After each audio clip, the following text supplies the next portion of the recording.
আজকে 29শে ডিসেম্বর বাংলাদেশ নির্বাচন কমিশনের ঘোষিত তফসিল অনুযায়ী সংসদ নির্বাচনের প্রার্থীদের মনোনয়নপত্র দাখিলের আজকে শেষ দিন। সেই হিসেবে আমরা বাংলাদেশ জামাতে ইসলামীর পক্ষ থেকে খুলনার 6টি আসনের যারা প্রার্থী সবাই আমরা মনোনয়নপত্র জমা দিচ্ছি। খুলনার জেলা প্রশাসক এবং তিনি রিটার্নিং অফিসার, তার দপ্তরে আমরা আজকে আমাদের মনোনয়নপত্রগুলো জমা দিলাম। তো আমাদের এখানে জেলা প্রশাসক মহোদয় আমাদের মনোনয়নপত্র অত্যন্ত আন্তরিকতা সহকারে বুঝে নিয়েছেন, গ্রহণ করেছেন। আমাদের সঙ্গে এখানে উপস্থিত আছেন খুলনা 6 আসনের প্রার্থী মাওলানা আবুল কালাম আজাদ, খুলনা 3 আসনের প্রার্থী অধ্যাপক মাহফুজুর রহমান, খুলনা 2 আসনের প্রার্থী অ্যাডভোকেট জাহাঙ্গীর হোসেন হেলাল, খুলনা 1 আসনের প্রার্থী বাবু কৃষ্ণনন্দী। আমি তো খুলনা 5 আসনের মনোনয়নপত্র জমা দিয়েছি।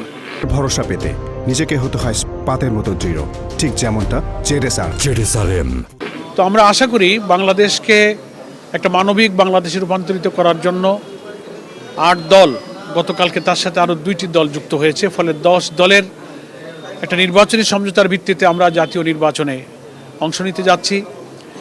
18 কোটি মানুষের আকাঙ্ক্ষাই হলো তারা এখন পরিবর্তন চায়, গোটা জাতি পরিবর্তন চায়। আমাদের জুলাইয়ের গণ অভ্যুত্থানে ছাত্ররাও বলছিল উই ওয়ান্ট জাস্টিস, এবং জনগণের আকাঙ্ক্ষা হচ্ছে উই নিড চেঞ্জ। এবং সেই পরিবর্তনটা কারা আনবে?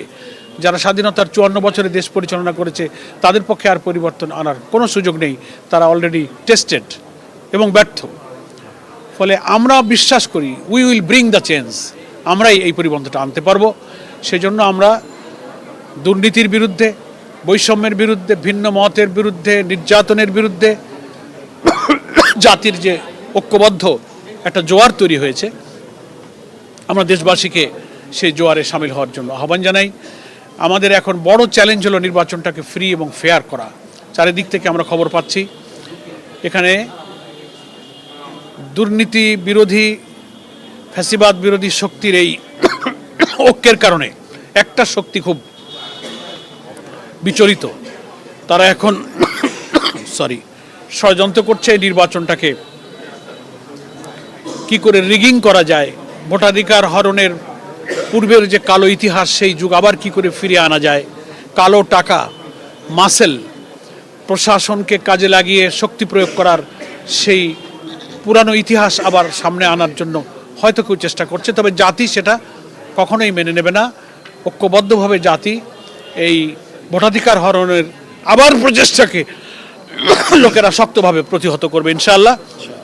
দেশবাসীকে আমরা আহ্বান জানাবো, নির্বাচনের দিন সকাল থেকে হাজার হাজার ভোটাররা যদি ভোট কেন্দ্রে এসে ভোট দিতে পারেন, ভোট ডাকাত এবং যারা কারচুপি এবং ভোট কেন্দ্রে বাধা দানের কাজ যারা করে তাদের বিরুদ্ধে শক্ত প্রতিরোধ গড়ে তুলতে পারে, তো জনগণের প্রতিরোধের সামনে চোর ডাকাতদের এই অপচেষ্টা নিশ্চয়ই ব্যর্থ হবে ইনশাআল্লাহ।